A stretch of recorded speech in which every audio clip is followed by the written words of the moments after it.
We're back. The cinnamon are back. Cinnamon. Sorry, you muted the other mics. I was going to go to each one. Oh, sorry. I messed up your groove early in the show. Beware the groove. Episode 20-something. 3, if I had to 23? guess. Yes, there we go. That was a great guess. It was. I was like, this feels like a 23 episode. I got fudge for you. That was a great job. Hey, finally, I get rewarded for guessing correctly. Just like the SATs. Yes, I am one of your hosts, Seed. Hello, this is Douglas. How are you doing today, sir?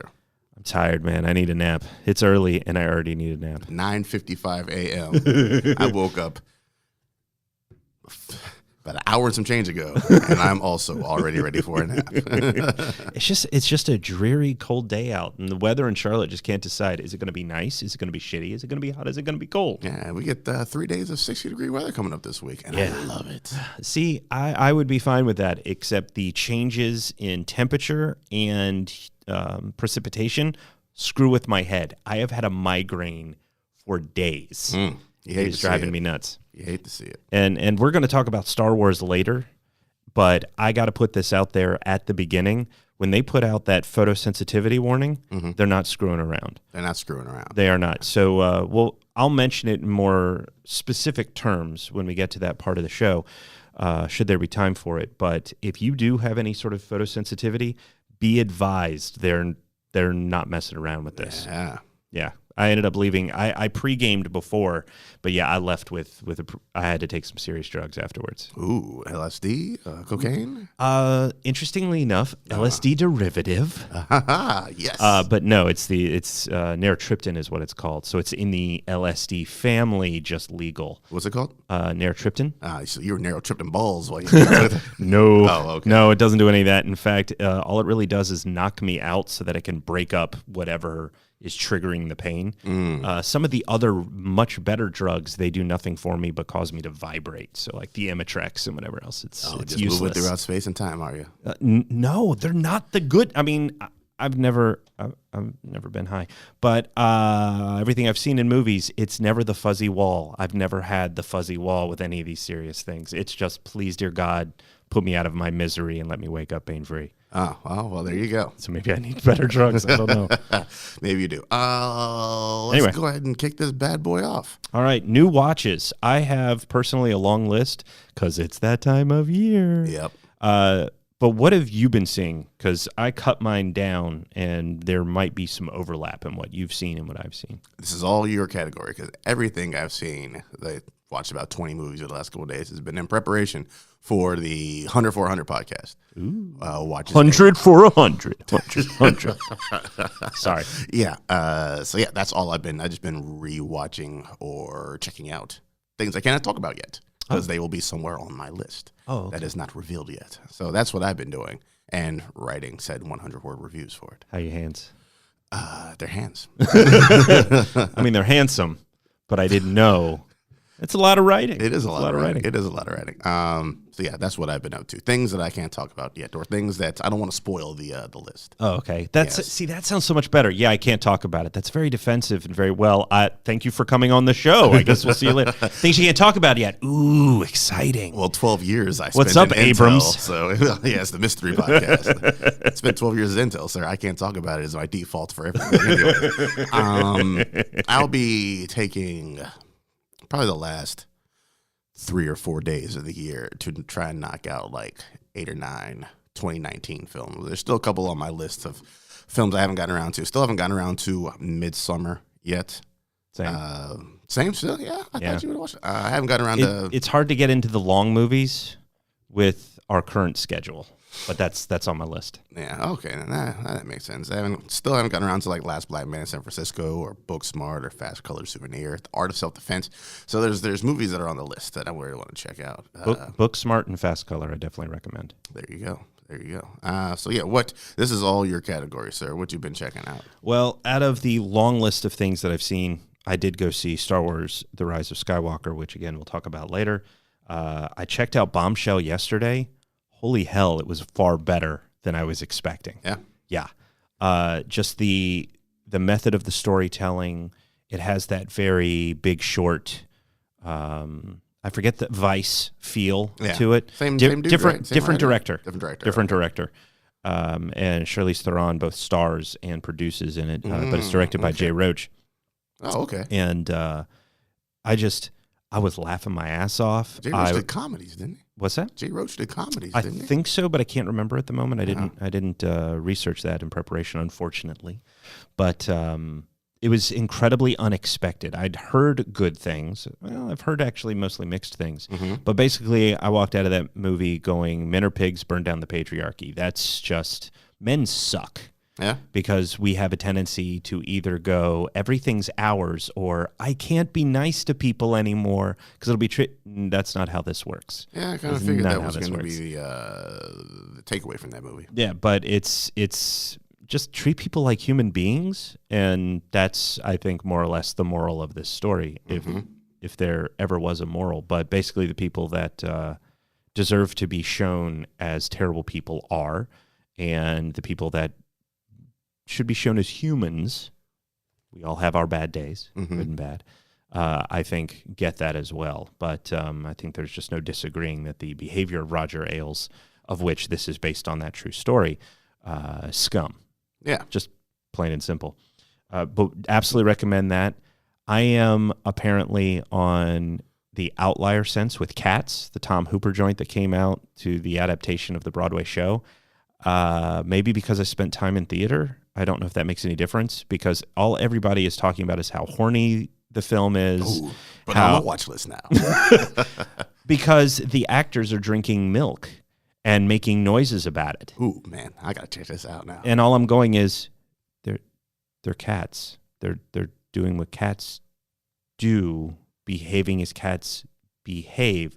Is that horny? Is that acting? Do you need to go have sex with your cat?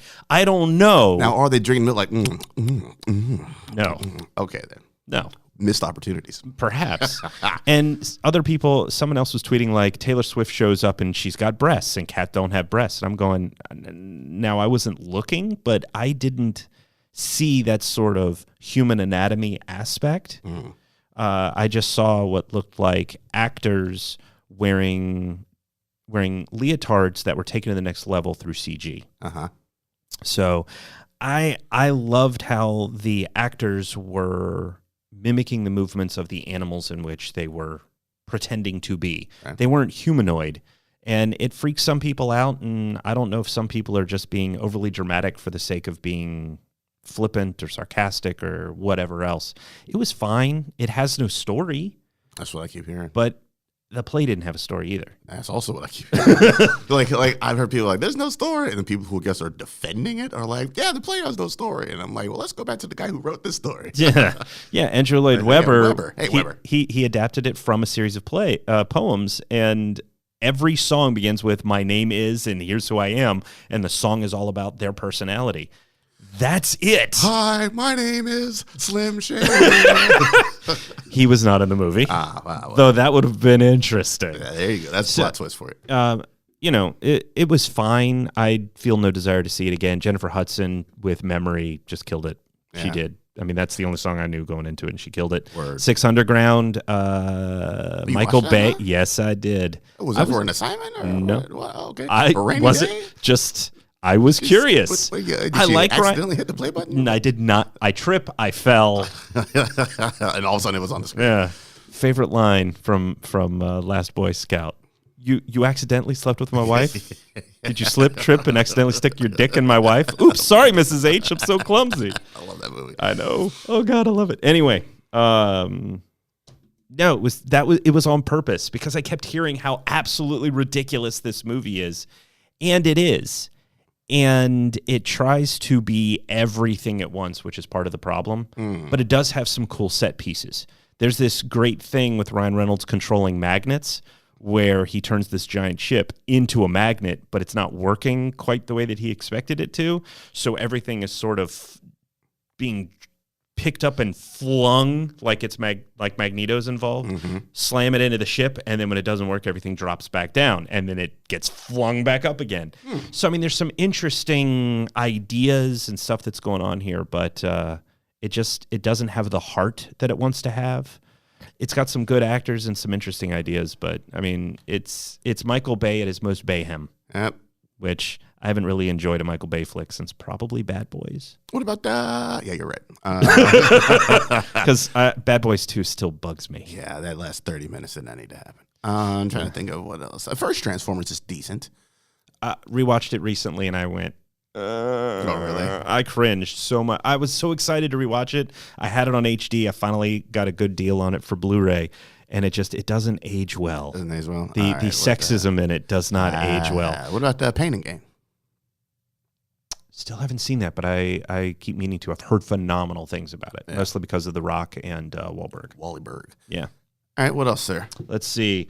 Little Women, effing phenomenal. Yeah. I have not read it. I have not seen any other editions. Greta Gerwig knocks it out of the park. Cool. This is a film that is both contemporary and timeless in its execution, and it's wonderful. It's absolutely wonderful. Opportunity to go to a screening, and I passed because I was still trying to finalize things for the Paprika Awards, so there's some shit I needed to watch. Yeah, and that's important. Absolutely important. It's late in the game in terms of its release, but it's going to be a perfect Christmas Day release. This is a great family film for everybody to go check out, whether you're familiar with it or not. Saw Jojo Rabbit, and it fucking broke me. Yeah. Was not expecting it to be as powerful for me as it was. Its approach to telling the story, for me, the satire worked. It got just silly enough and strange enough while being still very realistic that it just has layers upon layers, and I loved it. And everybody that talks about Sam Rockwell's character, why does he keep playing evil people that we're supposed to sympathize with? He's not evil. And I think that's it. That's the point, more or less, of the character, much like with JoJo, the kid that it's focused on. We're looking at World War II through the eyes of a child being indoctrinated. We haven't really had these kinds of stories. And since it's through his perspective and we're seeing certain things, we'll only get other people's stories through what he experiences and what we notice going on around him. And Rockwell's character, I think, was like anyone else, just trying to survive in Germany. Yeah, I don't think... Were we supposed to sympathize with him? Because I didn't. I think the fact that... I didn't sympathize with him in 3 Billboards. Yeah. I didn't sympathize with him in Iron Man 2. But those sweet dance moves. So yeah, he comes out with sweet dance moves. Those are terrible. No, I agree with you with 3 Billboards. I agree with you with 3 Billboards that we weren't supposed to sympathize with him at all. I think that he did show some character growth, but that doesn't necessarily make him a good guy. Exactly. Whereas with this film, and just to spoil it, unfortunately for everybody, if you don't fast forward if you need to, he's a gay character. And we find out about this through subtext. Yep. And some is a little bit more overt than others. Alfie Allen is wonderful in the scenes with him. Time for that, no, oh, not man, at all. Those two together were wonderful. Yeah. But it's the fact that he's not only a German citizen, he's in the army. He's at a time in a period of history where you need to do what you need to do to survive. And he knows that if people find out what he is, he will be killed with everyone else. With everybody else. Yeah, so you do the best you can from within the system, which is what Scarlett Johansson's character was doing as well. So I think that's more or less why people went, no, he's a Nazi. We're not supposed to feel bad for him. Except as Crystal pointed out when we were watching it, there's a scene where Sam Rockwell's character comes running into a room that JoJo's in and sort of sees what's happening and gets involved with it. And her theory is that Rockwell ran there to help protect JoJo because he knows what's going on. We can discuss that off mic if you'd like to. But that movie just, it floored me. It might be my favorite Scarlett Johansson performance. I could see that. Yeah. I could absolutely see that. If that movie doesn't get nominated at least for best costuming, I will be quite upset because, man, there's great outfits in that movie. I mean, compared to something like 1917, which obviously a different war, but they also nail the details of the costumes of that period of the soldiers, everything else. Both of those two, I think, were phenomenal in terms of costume design. And I think JoJo has like 7 nominations for the Critics' Choice, and I think they've been nominated for some other stuff as well with Golden Globes. So fingers crossed. Fingers crossed, man. That movie deserves some love. It's also, most importantly, nominated for Best Movie for the 2019 Paprika Awards. Ooh. Yes. It's a contender, having now seen it. That's something that when my son is probably about 10 years old, close to JoJo's age, when we really start discussing the Holocaust and things like that. I'm going to want to show that to him to give him that perspective. I think I saw Schindler's List when it first came out in theaters because my whole temple, my congregation was like, we're going to go and we're going to talk about it. I don't think I want to throw him into the deep end just yet. Yeah. Gotta wait a little bit for that one. Yeah. So alrighty then. On a completely different note, Spies in Disguise comes out on the 25th as well. Highly recommend. Solid family movie. It's not just one note joke of Will Smith as a pigeon. Okay. So highly recommend that. Uncut Gems. Have you seen that yet? No, that is my Christmas watch. Okay. The Softies, I still do not like their storytelling. Okay. I did not enjoy Good Time at all. Not that I think you were supposed to. I want to be clear with that. I don't think you're supposed to enjoy that movie. But my thing with the Softies is that the Uncut Gems, it annoyed me more than made me feel the anxiety that everybody else did. It's another story about a guy that can't help but make shitty decisions. And Sandler deserves every accolade he gets.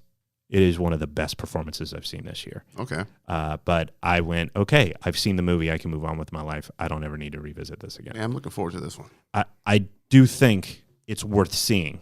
It's just these guys, they're great technical, narrative, direction, everything. It's just, it's not for me. Okay. So that's pretty much it. All right, let's get into our topic for the day, good sir. Part two. See, we need... We need those sound effects, man. We need some sound effects. Apparently, we're the only show that records here that has any reason to use them, and we never do. But this is part two of our favorite films of the decade. Yes. We had part one on our last show, episode 22, where we covered 2010, 2011, 2012, 2013, and 2014. So now we are getting into 2015, all right, which has films like Star Wars The Force Awakens, Creed, Anomalisa, Crimson Peak, and many, many more. What was your film? 2015, my film was, of course, Mad Max Fury Road. Technical, wonderful. Acting, wonderful. Directing, wonderful. Music, wonderful. Sound design, wonderful. Production design, wonderful. This movie racked up at the Oscars for technical shit, and I could not be happier. And basically, you break it down, it's just a car chase.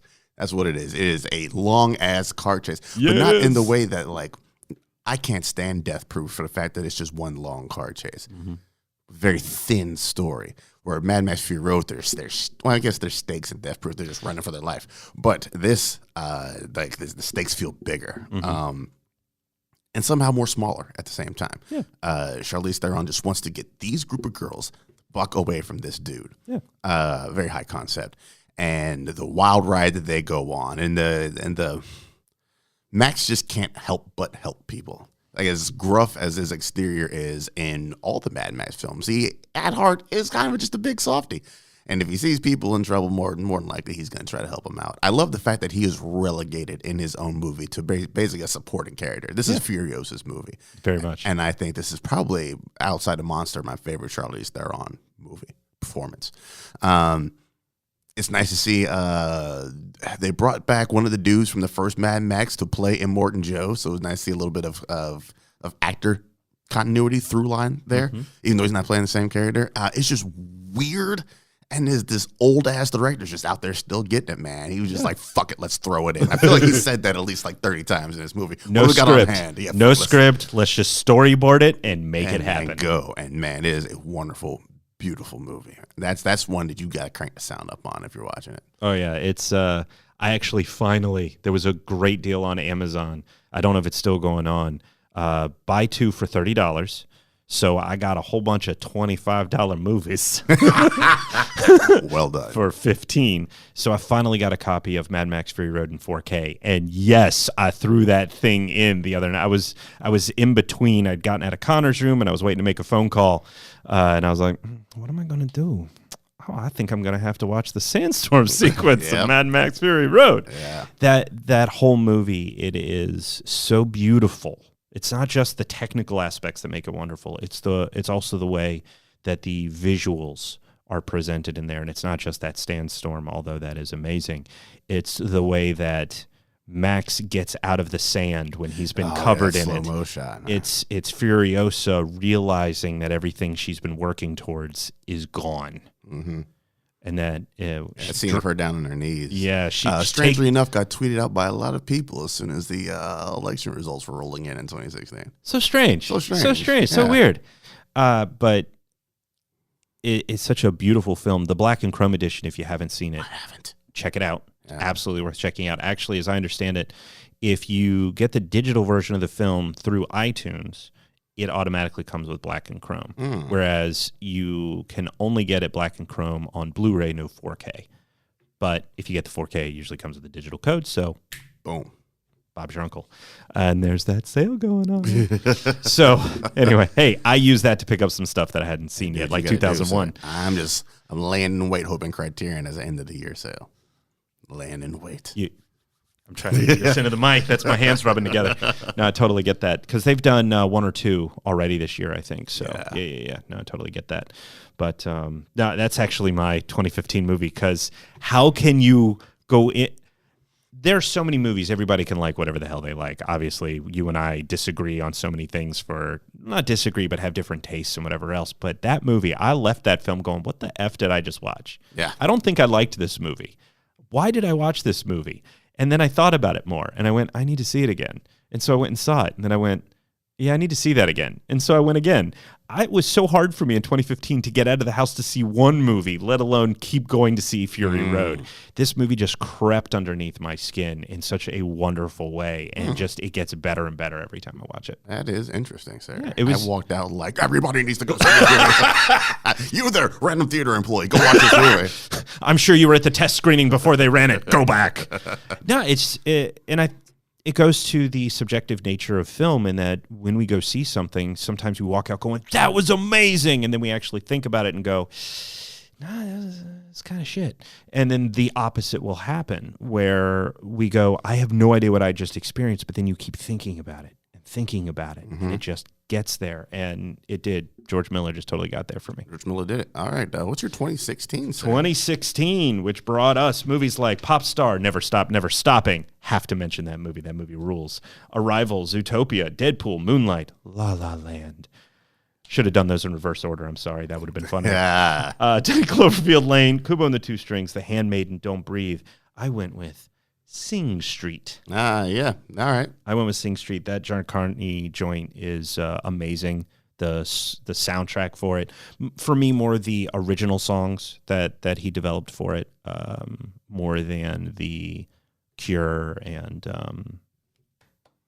I forget the names of the other. Joe Jackson had a song in there and whatever else. Those are good songs, but I really love the original pieces, Brown Shoes and Drive It Like You Stole It.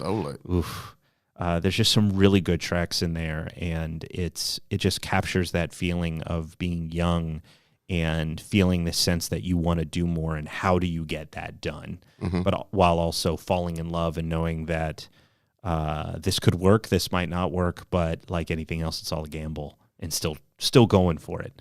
I still regret, we've talked about it before, I still regret not seeing it in the theater, but there's never a wrong time to watch Sing Street, so I make up for it by watching it at home. There you go. Nothing wrong with that. You gave it to me as a challenge. Yes, I did. I enjoyed that movie thoroughly. That was a good one, man.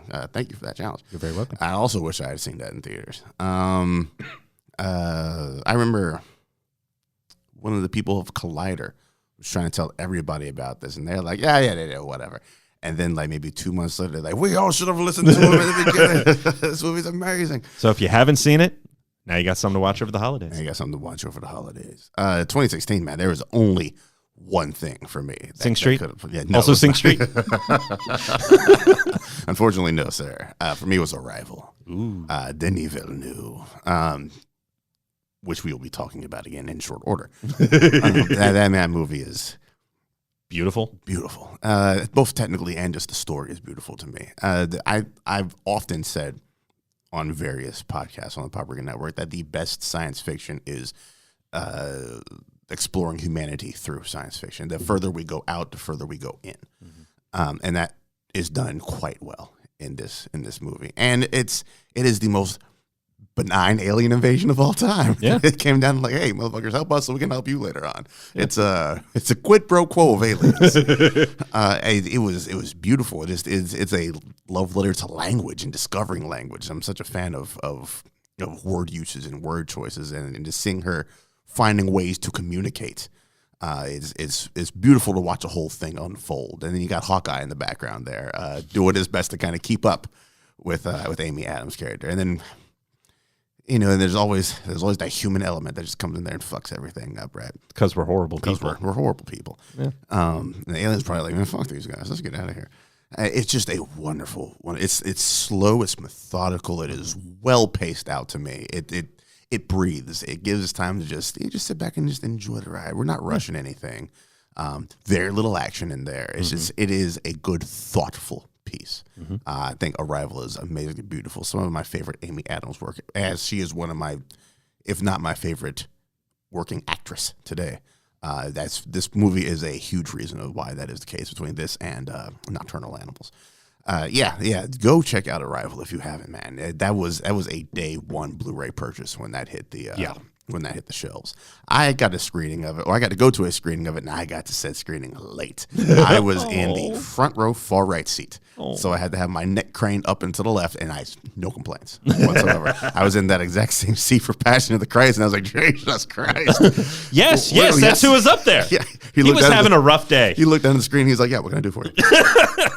Arrival is amazingly beautiful. And there's great Johan Johansson, right, on the score. Yeah. They're one of his last, if I remember correctly. Yeah, Mandy was the last. That score is amazing, too. Go ahead and check out both of those things, the movie and the score, if you've not checked it out. Arrival, boom, 2016. That is an excellent choice. Excellent choice. I have to agree with you on pretty much everything that you just said. Predilection to science fiction leans heavy, so. It does, but that doesn't mean that your choices are not quality. Because I have, like I said, I just agreed with you. I was in the theater probably at the same sneak for Arrival, and just floored, just blown away by everything. And actually watching that, I wasn't familiar with Villeneuve's work prior to this. At least nothing clicked for me. And knowing that he did this, as I went into Blade Runner 2049, I went, let's do this. Yeah. Come on, bring it on. Yeah, I didn't realize he had directed Sicario, and I fucking love Sicario. And I didn't realize that Deacon shot Sicario, and I was like, this is a beautiful movie. And then I went back and I checked out Prisoners, and I was like, oh, this is a great movie. For the Villeneuve movies that I've seen, I think there's like 3 that I haven't seen.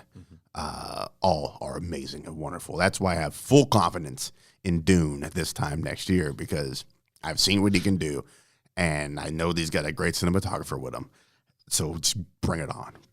Full confidence. He has quickly become like Nolan for me. Who's making a movie? All right, yeah, tickets bought. All right, I don't even care what it's about. I'm going to check it out. Yeah. Yes. There's literally nothing I can add. So let's roll the train on the 2017 2017 Blade Runner 2049 for me. What else is on that list? Oh, you're just jumping right in. Okay. So keep the momentum going. You get to explain why, but also in 2017, we had The Disaster Artist, Logan, Baby Driver, Colossal, The Shape of Water, Brigsby Bear, War for the Planet of the Apes, Star Wars The Last Jedi, and Thor Ragnarok, just to name a few. Why Blade Runner 2049? Same reasons, man. As a person because it had an alien invasion and dealt with language. As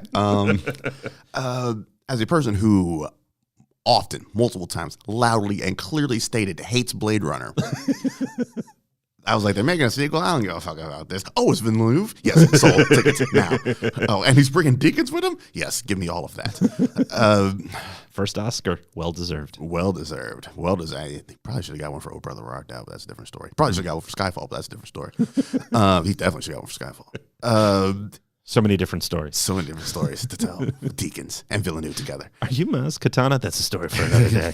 yeah, giant tease on that one. It was another fairly human story, I thought, as I explored through the eyes of a person that is not human. I think desperately wants to be such. And this is as close as he's going to get. Yeah. It's a mystery. It is a noir, just kind of like, the original Blade Runner is. It just further extended that story 30 years on down the road, because apparently that's the thing we do nowadays. I thought Ryan Gosling's performance was very restrained, which is what I wanted out of that character. I thought Harrison Ford almost looked like he gave a shit during this movie. the performance in this, and I'm not a huge Jared Leto fan, but I think he did incredibly well in this. Yeah. It looks beautiful. It's, again, paced beautiful. This man knows how to make movies.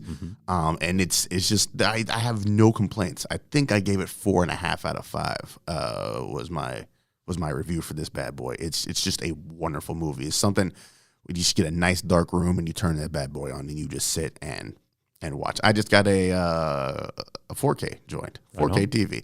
First thing I threw in was Blade Runner 2049 for a reason. There is one specific shot in that movie that and it's a simple shot. There's not a whole lot to it. I think it's one of the best shots I've seen in film.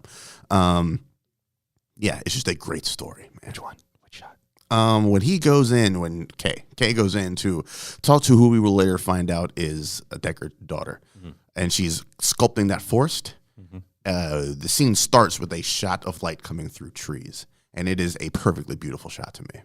I audibly moaned in theaters when I saw it the first time. Making everybody uncomfortable. That's exactly what it sounded like. I was like, oh. Are you a cat drinking milk? Is that what's... It is. Why did you take the saucer in with you to the theater? Yeah, the ticket guy gave me weird looks. But he's like, do your thing, buddy. It's a matinee. Yeah, it is an incredible, amazing film that I will watch over and over and over again until the day I die. I wasn't blown away by it when I saw it. I still haven't done a rewatch, and I'd like to. Crystal still hasn't seen it.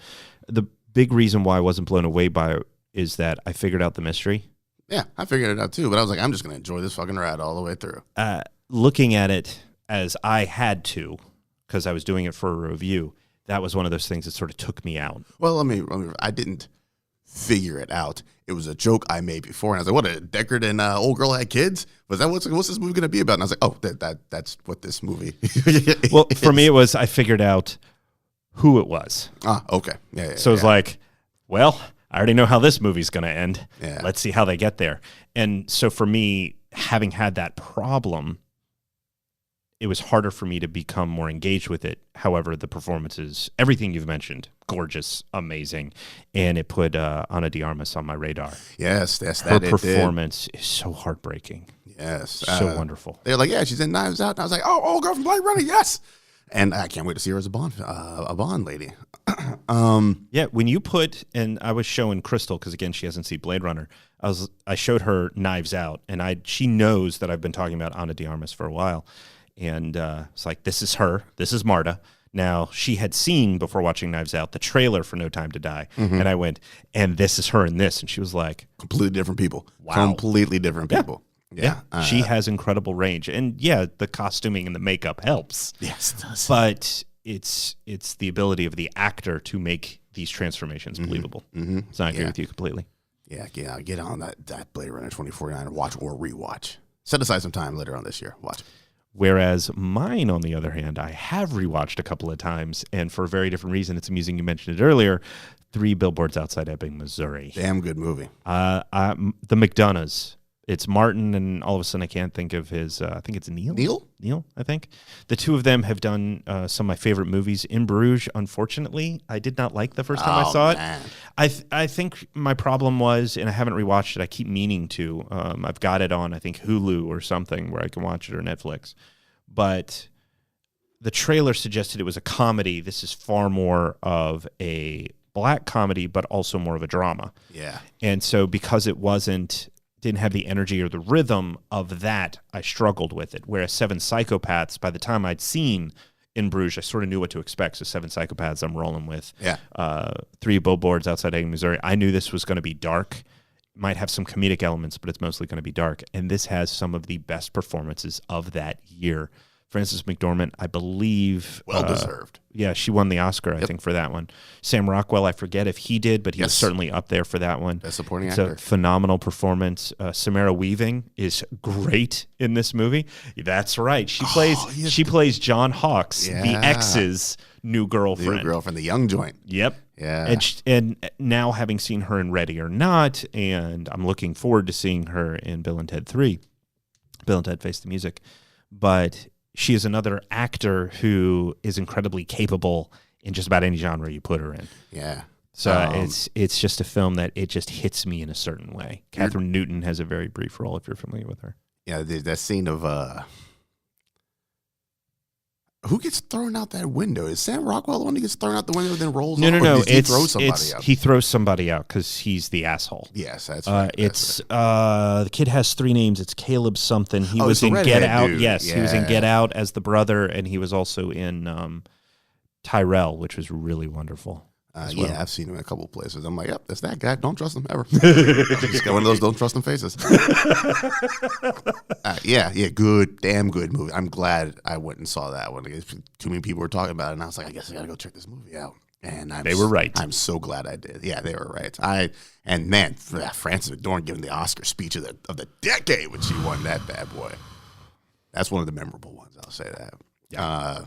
More memorable than when Joe Pesci won his. Thanks, I'm honored. And dipped off the stage. Think we'll get a part 2? Yes, I do. Well, I got to see who else is in that category, but yes, I do. 2018, right? 2018 brings us a little film called Spider-Man Into the Spider-Verse, a film we've never talked about for some strange reason.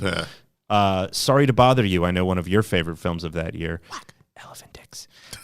Mandy, Won't You Be My Neighbor? Hearts Beat Loud. Hereditary, You Were Never Really Here. That ending still fucking haunts me. Jin and American Animals also had Creed 2. So tell me why you love Mandy. What's your top of the year?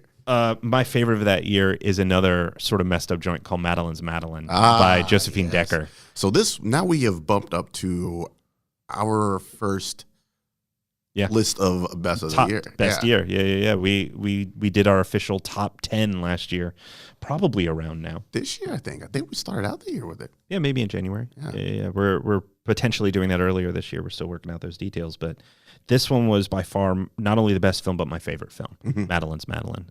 It is a journey following a young woman who has a history of mental illness, who struggles with recognizing what's real and what's not real. And the film follows that same track where we don't actually know in some instances what's real and what's not real. It is a heavy film. Some aspects don't make sense. Some stuff happens and you're like, why the hell did that just happen? But I think that's part of we'll call it the mystery of what's going on, and particularly the final sequence as the character of Madeline is part of a dance troupe, an interpretive dance troupe, and the leader of that troupe wants to use Madeline's storytelling abilities, her imagination, to create a dance. All of a sudden, everything is becoming this interpretive, artistic, what the hell is happening, very avant-garde, strange thing, and it all ends in a way that makes you wonder if any of it ever happened. I'm for movies that end like that. Yeah. Question the entire nature of the movie itself. And Total Recall, actually. Helena Howard, the good Total Recall. There's no other one on it. No. But Helena Howard, who starred in that, it was her first feature. Last checked, she was struggling with some homelessness issues. Eek. Like her family was losing their house and stuff. So I hope that that's been resolved in a positive manner, because I would love to see her in more stuff. Right on, man. Right on. What's your 2018? 2018 for me was Arrival. Definitely. Wait. 2016 was Arrival. No, not Arrival. I'm sorry. Annihilation. Wrong A movie. It was it deals with time travel and circular, so maybe you just saw it again in 2018. That's what it was. They re-released it in 2018. Annihilation is that business. And I realized that my entire list just skewed towards science fiction. A little bit. But nothing wrong with that. For me, that's what gets my goat, man. The Natalie Portman. Oh, I love when Natalie Portman does smaller or mid-budget movies. Like that, for me, that is her wheelhouse. Like this, like Black Swan, even Fox Lux a little bit. This movie, and then we're getting some more Jennifer Jason Leigh out of nowhere. What McDonald's Quentin Tarantino pulled her out of for Hateful Eight, but it's good to see her on screen again. That hurts. Yes, she did some Psych, man. Come on, give her some. I've only watched first season of that show. Yeah, she was one half of a serial killer duo, Yin and Yang. God, that show was so ridiculous. But when it works, man, great. It works wonderfully. Yeah, it's so goofy. I do believe we have argued this before about what the allegory of this movie is. I still think it is a movie masquerading for cancer, and in the way that the what do they call it, the void or whatever it is spreading and taking over everything as it spreads, and they are the hopeful white blood cells coming in there to try to clap this thing out. and just seeing how each person, each member of this team that goes in is dealing with their own personal shit, and how once they get inside, it reflects it back on them, and how do they deal with that, and how they cope, and how do they handle. And then within all this, as further they go in, the more layers of Natalie Portman's character gets peeled back through flashbacks and reveals and all that sort of stuff. It is a beautiful movie. Alex Garland joint, man. Ex Machina was also Alex Garland. And not Dread. It was Alex Garland. It is just wonderful. A lot of people don't like the end because it gets into that whole, she's battling that weird clone version of herself. People interpret that in different ways. You take what you will out of it. Mm-hmm. But I thought it was a beautiful performance from all members of the team. And it gave a Screen Bear, which still haunts my dreams to this day.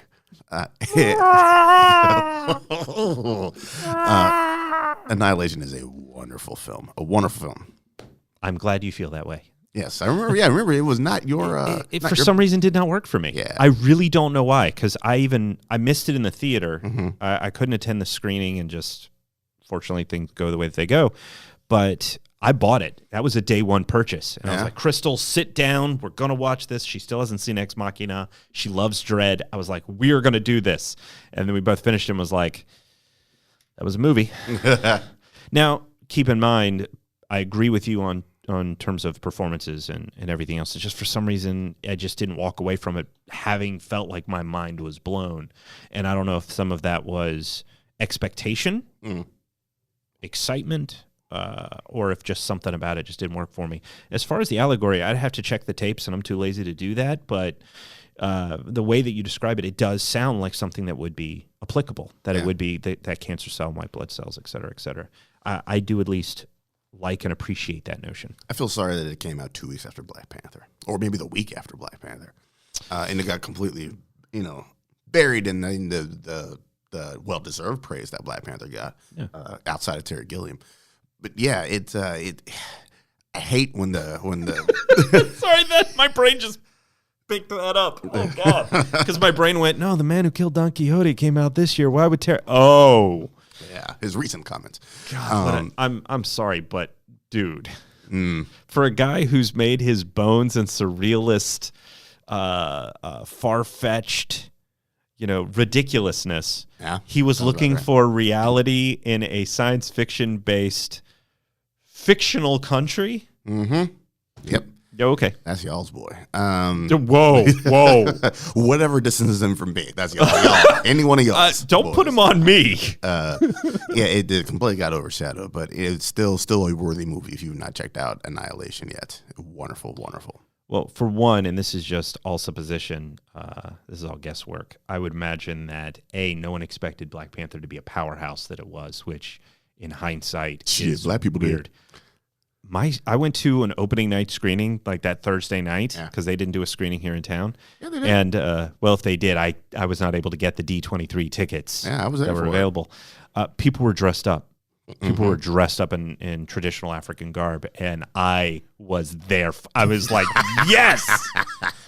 Well, because, we all have a sense of wanting to see ourselves represented on screen. And everything that we heard about Black Panther, that's what we got. So on the one hand, I don't think people expected it to be that powerhouse. Also, on the other hand, it's good counter-programming. Yeah. It's good counter-programming.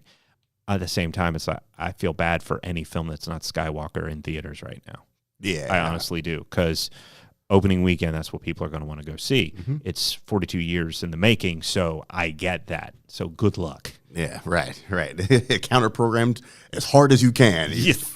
Yeah. What was your 2018? Do we already? Oh, Madeline. All right then. My 2019. Well, hold on, because I'm pretty sure I know exactly what it's going to be. Mm-hmm. So let's remind people of other films that came out this year, because we've got stuff like, I may as well mention it: The Man Who Killed Don Quixote, The Man Who Killed Hitler and then the Bigfoot, Rocket Man, Peanut Butter Falcon, Portrait of a Lady on Fire, Parasite, The Irishman, Promare, Shadow, Fury, Avengers Endgame, all films that came out this year. What is your favorite film? Because we're doing a top 10 later. What was your favorite film this year? My favorite film this year was Jojo Rabbit. Really? No, it's Avengers Endgame. Oh my God! I was like, wait, what? You just what's a twist? You just shimmer on me. It was, yeah. I mean, it's just grinning from ear to ear like a stupid idiot. Yeah. The end. I think it gave great send-offs for 2 characters, a shitty send-off for 1 character. But it is also established. It leaves the question of where do you go from here? Yeah. Like, what do you try to top that? That's my question. Do you try to top Endgame, or is your goal let's just keep making great movies? I think that can be your only goal. Let's just keep making a quality product. That's the only thing you can do, because everybody is going to compare every Avengers film to the previous ones, and that was so huge. Right. I don't know if you can. I don't think you can. But, just keep making good, solid movies. That's all you can do. Keep doing that. But it's a fun ride. It is just stuff chock full of fan service. And all the people that complain about the scene with the women assembly, that was just fan service. Yeah, this movie's 2 hours of fan service. Cat picking up the hammer is fan service. Is the first hour not fan service, and the remaining 2 are all the fan service? It was 2 hours of fan service, but the first hour, man, that was beautiful. Well, there's a little bit of story in between that fan service. Yeah, it is a wonderful. The transformation of Thor was just completely unexpected, but yeah, completely realistic. Yep. And seeing how he spiraled downwards, and how we would like to hope that he is starting his journey back up again. It'll be interesting, I think, very interesting to see his mentality in Thor and Love and Thunder. I want to see, is he already back to old Thor? Is there still a transition through this movie? Maybe by the end of that movie, he'll be quote unquote old Thor again. That I'm very interested to see how they handle. And I'm pretty sure Taika is the man to do that. Yeah. And does he pop up in Guardians 3? Yeah, it's going to be the Asgardians of the Galaxy. The Asgardians of the Galaxy, which actually is a comic book. Yeah, it's just, it was lovely. It was beautiful. Yeah. And you, sir, what was your movie of 2019? Well, before we do that, I just have to agree with you. Just in terms of Avengers Endgame being the wonderful film that it is. I have been listening to the score recently, and when you talk about fan service for however long in the runtime you want to go into it, one of the things that I love is the Avengers theme. Mm-hmm. I just love Silvestri's Avengers theme, and listening to this score, the way that gets woven in different ways in different moments. I actually recently made a CD. That's right. I still listen to CDs, folks. I make mixes.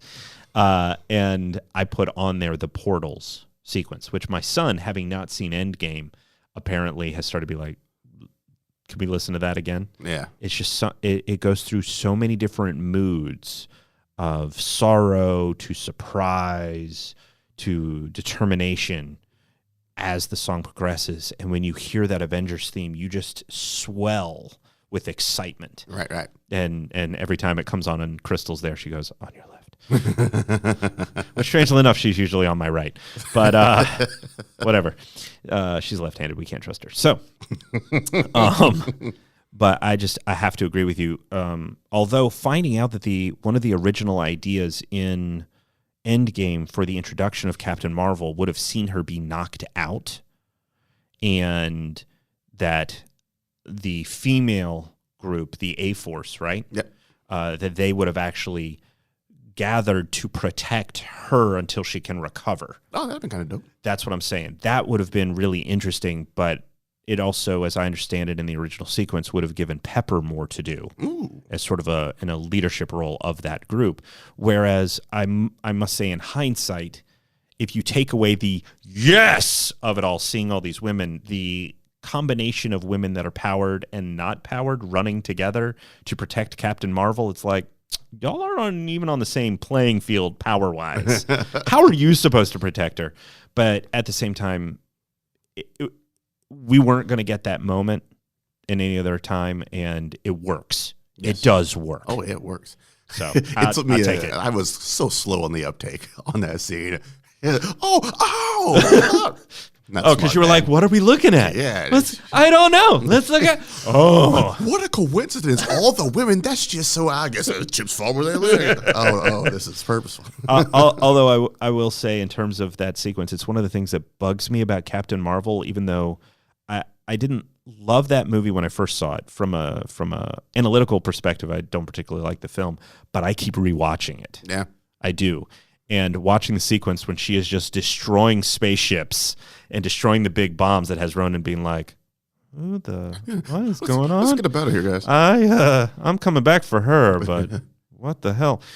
I knew that putting her in the fight with Thanos was going to be a big game changer, and how were they going to use her if she can do all that damage? And I loved that she takes out the ship and she takes Thanos down a peg before the final takedown. Yeah, I thought it was the best way to temper her, put her on a level playing field with Thanos. It was by giving Thanos just the Power Stone. Yeah. And that whole bit of battle. I'm interested to see what they do with Cat Marvel from here on out, because I do believe they've made her way too overpowered. The binary, am I remembering that right? Is that the deal, that when she gets superpower that she gets that white glow and she's the full binary, something like that? Who's stopping that? That's what I want to know. It'll be interesting to see what they do with that. Yeah, I know we've really talked about Cat Marvel 2 yet. I assume it's on the way. If you make $1 billion, you're probably going to get a sequel. So it'll be interesting to see what they do with her character next. Yeah, and I would like to see that, because one of the things that I recently rewatched just the end, because we were trying to kill time, of Captain Marvel, and I love the fact that the big thing with her is it's the ownership. She's got nothing to prove to anybody. Mm-hmm. And nothing to prove to anybody except for herself, and I love that. Yeah. Absolutely love that. Now, 2019, my favorite film this year that I've rewatched a couple of times. You'd think it would be Frozen 2, because I've now seen it about 4 times. Thank you, my son. But Knives Out. Yeah. I love that movie. Knives Out is so damn good. The score is amazing. I've listened to that a few times. It made Connor kind of uncomfortable, so I couldn't play it because of the high strings, and it's very tension-based. Yes, it is. Made him uncomfortable. But I love that every time I've watched it, I've noticed something new, and I've picked up on something else. It's a very smart script. You and I talked about it at one point. Toni Collette's character calls Daniel Craig's Benoit Blanc. She calls him Mr. Blank. Mr. Blank. And I was wondering if that was just Toni Collette's classism and just in her performance coming through. No, it's in the screenplay. Yeah. Rian Johnson has it down to the freaking letter how much of an asshole these characters are. And I love that as it plays with perspective, when we see certain sequences, what they mean when people are talking about them versus when we see them as they are. And like the as we get the different versions of nobody knows where the hell Marta's from. Mm-hmm. Yes, nobody says the same favorite thing. running gag in that movie. As well as the I wanted you at the funeral, but I was outvoted. Strangely enough, that means nobody wanted her at the funeral. That's exactly what that means. Considering all the people voting all said that. Yeah, and the fact that the one bit it's incredibly subtle as a joke. But you get that sequence in the trailer as well as early in the film of the family waving at Marta to invite her to come join them. But when you find out that they're actually having an argument over immigration, and Don Johnson's character is leading the argument, and he's holding a plate just that he was and he, without even looking, I don't think it's absent-minded at all. He is consciously handing her the plate because she's the help. I thought it was absent-minded. She is just a person that will just get here, go take this. He doesn't even, or she doesn't register to him as an actual person part of the conversation. She's just furniture. Oh, I agree with all of that. Yeah. But he knows he's handing it to Marta, and that's what makes it worse, because he's the one who invites her into the room. Yeah. He knows exactly where she's standing, and he's talking to her, looks away, and hands it to her.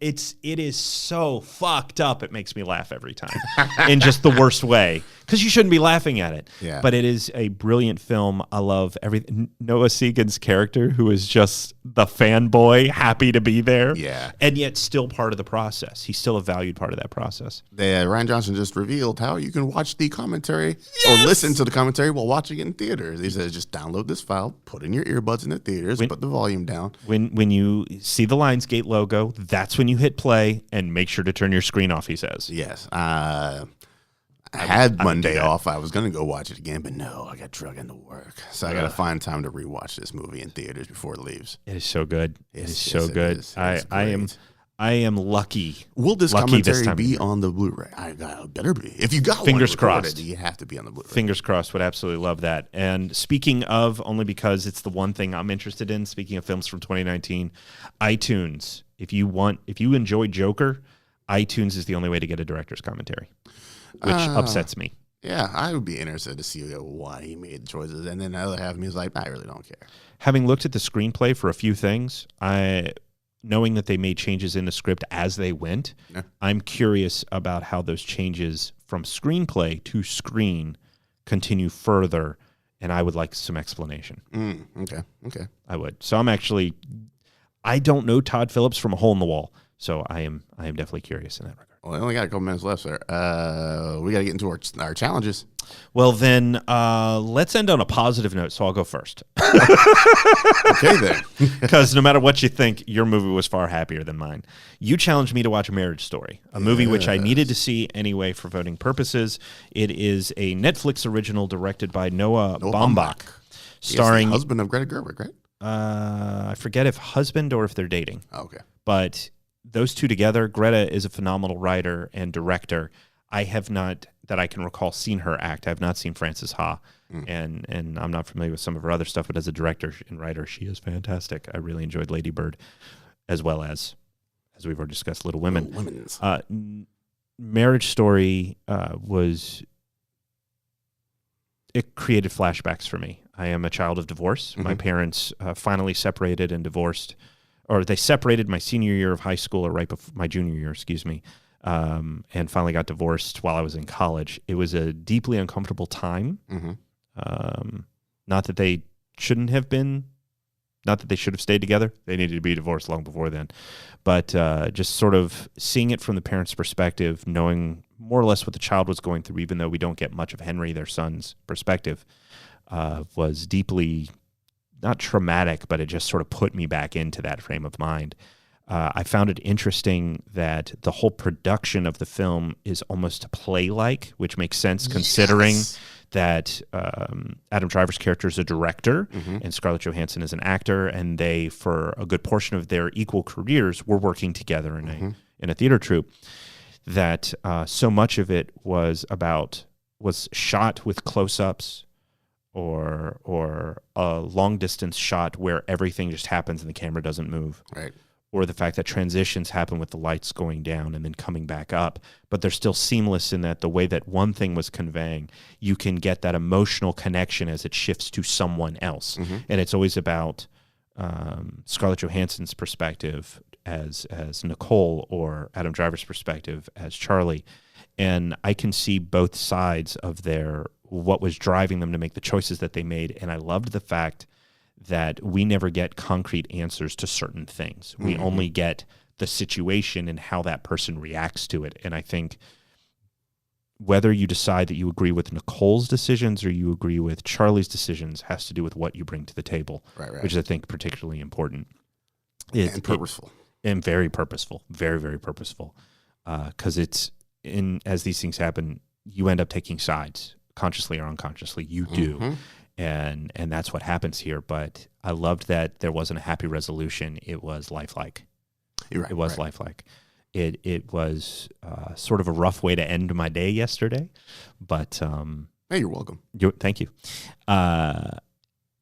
Completely unexpected and yet expected, having heard all the wonderful things about it. Adam Driver and Scarlett Johansson are phenomenal. If there's some things that Scarlett Johansson says as a person that I wish she would adjust, but as an actor, she is, I think, one of the best of the generation. Right. Stop giving interviews, Scarlett. and Adam Driver, certainly with Skywalker, I don't think he got as much to do as I would have liked, considering what they did with him in the previous two films. But he is phenomenal here. He owns this completely. And when he sings the Sondheim song, it breaks your heart. You gave me Peanut Butter Falcon. The complete opposite. Complete opposite. I am on record as not liking feel-good movies, but I love this movie. Yay! Man, Shia LaBeouf, when he is there, man, when he shows up ready to work, that motherfucker works. Yeah. He is amazing talent. So I liked the movie just all the way through. Liked it. The performances are great. I didn't take any notes. I just sat there and enjoyed it. So damn it. Who directed it? Can't tell you. Two gentlemen, at least one of which is actually from North Carolina. Oh, again, a little bit of local love. It's a great movie. A kid with Down syndrome who has a goal. He's got a dream and he wants to fulfill his dream. Damn it, and that's pretty much with this. We got ragtag Shia LaBeouf just out here working his own shit out, and the interaction between the two of those it's hilarious. It's a little bit mean-spirited at times, I think. But ultimately, it's warm, and I liked it. Who is that coming in there? No, not Dakota Fanning. Dakota Johnson. There we go. Dakota Johnson coming in there as not quite an antagonist. You know, she's just a person there to do her job as well. And then she just kind of gets swept up in this ride. And I guess the real antagonist is fucking Jake the Snake Roberts as a dick. And I hadn't seen Thomas Hayden Church in a while, man. It was great to see what he brought to the table. And he always puts in good work besides that TV version of The Shining that I don't like. It's amazing. It's great. And I think more than I love the movie, I love the fact that Shia got his shit together specifically because of his friendship with the actor.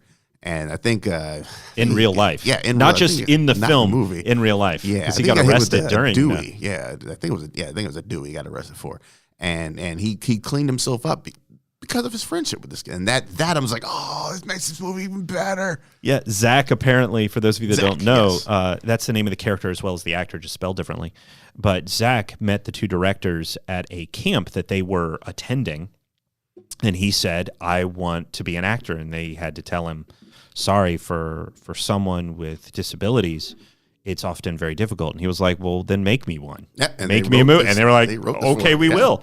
And so when Shia was going through things, Shia has quoted as saying that Zach looked at him and went, you are ruining this opportunity for me. Ooh, that hurts. Yeah. And Shia was going, yeah, I am. You are being a professional, and it just sort of... And I'm being Shia LaBeouf. So I don't know if this happened before or after he wrote Honey Boy. Still haven't... Honey Boy's still on my list, but I'm very curious to check that out in light of his experience on Peanut Butter Falcon. Yes, great suggestion. I'm glad you enjoyed it. I will now invite you to my birthday party. Yay! All right. Well, we're out of time, man. We're out of time. We will talk about other things later at other times. I guess that is usually what we do. We do talk about other things at other times. We have one more show this year? Yes, we do, before the big trip. All right, then. I think that's going to be our top 10 for the year show. Top 10 for the year before or by the end of the year. By the end of the year. Yes. All right. All right. You got anything else, man, before we sign off? Well, before we sign off, because we are in the holiday season as we are recording this, it is the eve before the first night of Hanukkah. So happy Hanukkah to those that celebrate, and of course, Merry Christmas to those of you that do. There you go. And Kwanzaa, whenever the hell that is. I think it's in January this year. Sure. We'll roll with that. Yeah, you guys take it easy. Enjoy whatever it is holiday you do or don't celebrate. Just hang out with your family. If you don't have family around, watch some movies. Go watch some movies, man. Hang out with your friends. Drag your friends out to a movie they wouldn't normally watch. Spies in Disguise. Spies in Disguise, 1917. Go watch Uncut Gems. That's it. Yeah.